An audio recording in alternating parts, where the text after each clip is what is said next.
Alright guys, welcome back to another new episode of Get It, where I go through photo, video and camera tutorials. So today we're doing something a little different. We're going to review the Samsung Hi8 camcorder that I recently bought.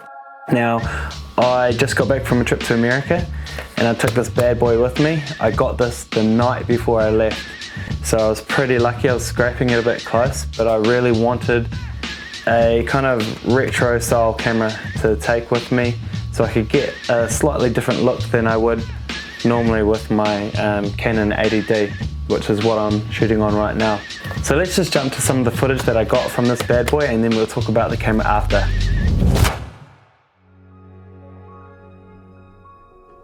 Recently, I read a quote that said, "It's never too late to be what you could have been."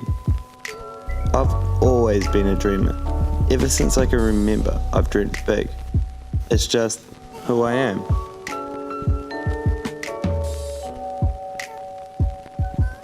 As you get older, life goes on, and sometimes those dreams fade. But every now and then, something will spark that flame.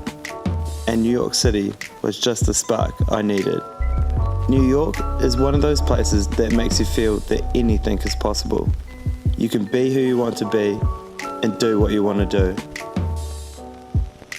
Moving forward in 2019, I'm going to keep that spark alive and start chasing some dreams. So if there's anyone else out there who needs to hear this, just remember, it's never too late to be what you could have been. So what did you think of that footage? I'd like to know your thoughts in the comment section below, or any questions that you have about this camera and I'll try to answer. I found this camera on Facebook Marketplace. I did pay a little bit more than I wanted to, which was $100. I think this would be worth about 50-60 bucks at most, but I left it a bit late and it was the day before I was going on my trip, so I just wanted something. One thing I was worried about when buying an older camera like this was the battery life. I know from a few videos that I've watched in the past and just from experiences of owning older electronics, the batteries usually don't last very long. I was lucky enough that the battery was in perfect nick and it lasted all day when I was out filming. The camera itself is in pristine condition as well. There's basically no scratches on it. Everything works perfect. I was lucky enough that the recorder came with a tape, an 8mm tape. And I'll show you, this is actually my favourite feature of the camera. You turn it on and then you press eject, wait for it.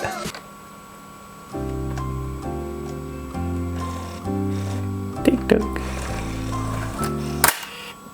Sick. Yeah, so this is what an 8mm tape looks like if you don't already know.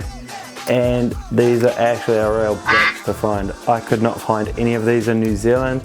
And even when I was in New York looking around, no shops actually sold these. And the only place that I can find these are on Amazon. So I was really lucky that this had a tape when I got it, or else I actually wouldn't have even been able to use it.